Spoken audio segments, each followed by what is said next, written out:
todo lo que se ha dicho acá, lo inconducente que resultó toda esta violencia.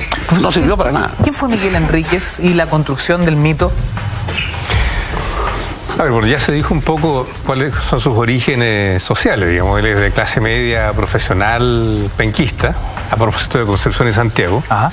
Hijo del rector de la Universidad de Concepción, don Edgardo Enríquez, que siendo un joven universitario, estudiante de medicina, él finalmente se recibió de médico, junto con su hermano Edgardo y algunos de sus amigos más cercanos, como Bautista von Schoen, que era su cuñado, y eventualmente Pascal Allende, Luciano Cruz, en fin. Luciano Cruz, es lo que acabo de decir. Se reúnen para formar este grupo junto con otros, personas mayores. El propio Clotario Blest estuvo en el nacimiento del MIR, para formar una organización política que sobrepasara lo que se estimaba en ese tiempo eran las limitaciones de la democracia burguesa en Chile, en aras de crear pasar un sistema socialista que iba a resolver, se pensaba, los problemas sociales y económicos que nos venían acompañando desde siempre.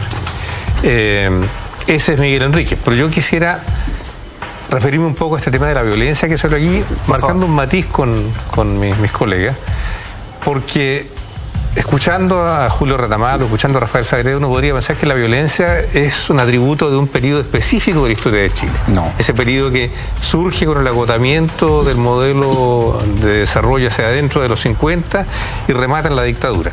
En circunstancias que nosotros mismos hemos estado recordando aquí, situaciones de violencia a lo largo de toda la historia.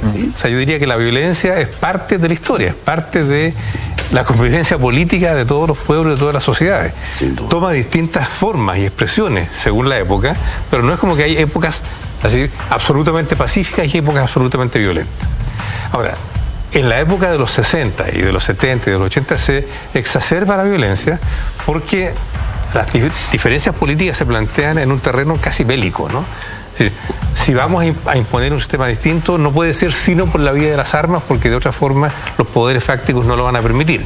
Y a la inversa, la derecha, los empresarios, los militares, bueno, si no paramos esto por la vía de las armas, como se había parado en Santa María de Iquique, como se había parado en Ranquil, etcétera, etcétera, esto se nos va a ir de las manos y vamos a caer en una dictadura comunista.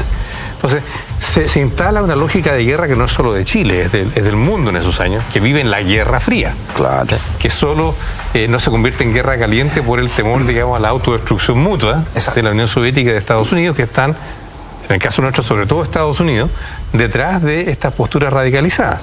Por tanto, es un clima de época que no es una excepción dentro de la historia y que finalmente los que imponen las mayores cuotas de violencia son los que tienen a su haber un mayor patrimonio militar, que son las Fuerzas Armadas. Y no es el MIR ni el Frente Patriótico Manuel Rodríguez los que imponen la violencia en Chile y los que sacan mayores dividendos de ella, sino que son los enemigos de esa formación. Rafael. Sí, estando de acuerdo con la precisión que hace Julio, efectivamente yo pienso que la violencia es parte de la familia chilena a lo largo de la historia y hasta el día de hoy. O sea, hay una violencia en las relaciones de género, las relaciones familiares, las relaciones de trabajo, una violencia latente, oculta, etcétera, de la cual los estudios sociales, psicológicos y todo dan cuenta. Y la historia también ahora, que ha dejado de estudiar solo el Estado, lo público, la nación, etcétera. Vamos a la vida privada, aparece la violencia. En un país en donde presumíamos de ser la democracia ejemplar, etcétera, etcétera, estalla el 73. Estalla esa violencia que está familia, estalla como algo público. Pienso yo que, reconociendo eso, y a propósito de lo que dice Julio, quizá una diferencia es que en las circunstancias previas al 73 y el 73, todos los actores políticos, los protagonistas, todos los líderes de opinión, confluyeron en una pérdida, o gran parte de ellos ya, no todo, y la sociedad, por lo tanto, en una pérdida de confianza en el sistema democrático como la forma de resolver las cuestiones de una sociedad. Y eso se manifiesta en esas frases de las coaliciones políticas, del candidato o la acción de Pinochet al final. Y quizás eso, yo no lo he estudiado, no sé si alguien lo ha hecho, sí hace una diferencia con otras etapas en la historia de Chile, en donde no todos los actores finalmente sacrifican la convivencia en aras de una posición política o lo que sea. Ahora, con la perspectiva del tiempo, Esteban, aguanta un segundo que me quiero quedar con algo que se dijo acá, que me parece súper relevante. E insisto, con la perspectiva del tiempo, estos grupos extremistas finalmente logran ser la gran excusa para que la dictadura ejerciese una mayor represión. Sí, probablemente. De no existir su ejercicio armado, presente y latente, quizás la represión hubiese sido distinta. No es tan claro, ¿sabes por qué? Mira, piensa tú que la masacre lo que yo conté, calle Conferencia, acá cerca de la... voy a ejemplos concretos, asesinato, ¿no? Después del atentado de Pinochet, recrudece la represión en este país. No tanto. ¿No tanto? No. Al final, los últimos 2 años de últimos años de la dictadura, después de se pensó que iba a ocurrir eso, como el yacartazo, que iban a morir y iban a vengarse con cientos de personas o 1000 personas, y la verdad es que hay, entre ellos Julio Muñoz Tarola, entre otros, jóvenes asesinados, y también lo que ocurre con Latino y Pará, etcétera, ¿no? En ese tiempo contemporáneo. Pero no están tan locos los comunistas, porque a diferencia del MIR, que se había quedado solo, y en eso Miguel Enrique es valiente, ¿no? Nos asila, que se queda acá, y combate y no le dan posibilidad de rendirse y cae, ¿no? Aquí en una calle de San Miguel. Hay otro grupo armado que se omitió, que es el Mapo Lautaro, gente que es de la zona sur, de Santa Rosa, el movimiento juvenil Lautaro, que partió como Robin Hood. Asaltaban camiones de pollo, de soprole, de bata, y repartían estamos hablando año 1982-83, 35% cesantía, hambre, pobreza extrema, y hasta la dictadura reconocía que en la Juventud Popular 50% de cesantía. Estábamos hablando de anomia, decían algunos estudios como el de Eduardo Valenzuela, ¿no? De falta de conducción total. Y el 83-84 hay protestas masivas.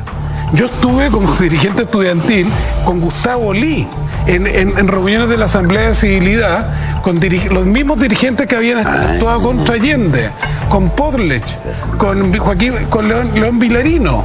Había un bloque desde empresarios hasta la izquierda que quería el fin del régimen.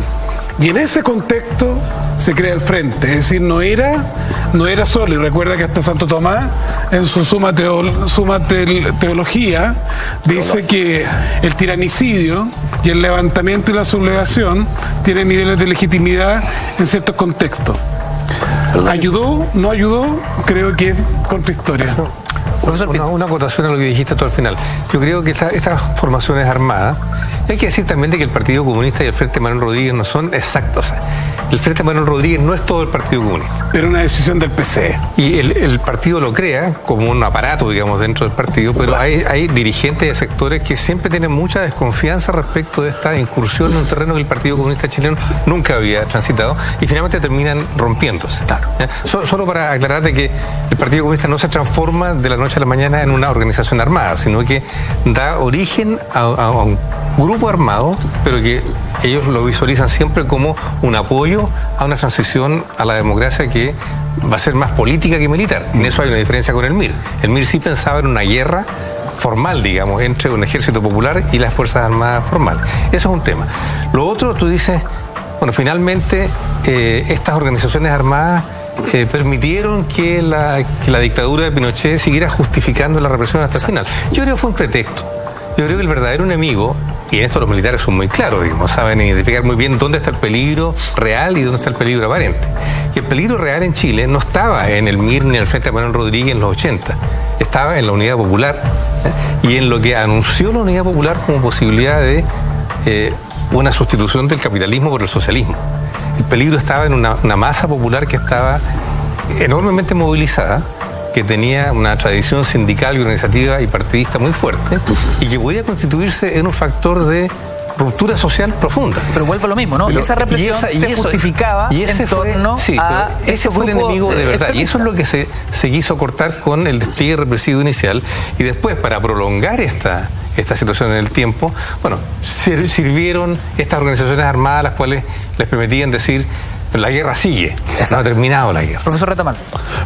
No sé, Rafael. Es que a propósito de lo que dice Julio, que el enemigo no era solo de las Fuerzas Armadas, o sea, las Fuerzas Armadas actúan en parte mandatada, dirigida, etcétera, por una legión de civiles que todos sabemos quiénes son, para los cuales efectivamente ese sector sí eran los enemigos, porque incluso había sectores de las Fuerzas Armadas como Carlos Prat, etcétera, para los cuales estas reivindicaciones populares, este empoderamiento, como se dice hoy, cierto, de estos sectores nos representaba el riesgo que después se hace aparecer. Entonces aquí no solo son los militares, sino que los, como se dice en el libro, los civiles de Pizarro. ¿Qué es del MIRI, el Frente Patriótico, hoy en una 2015? pequeña acotación, Ignacio, respecto a esto mismo. Es que yo creo que la violencia continúa.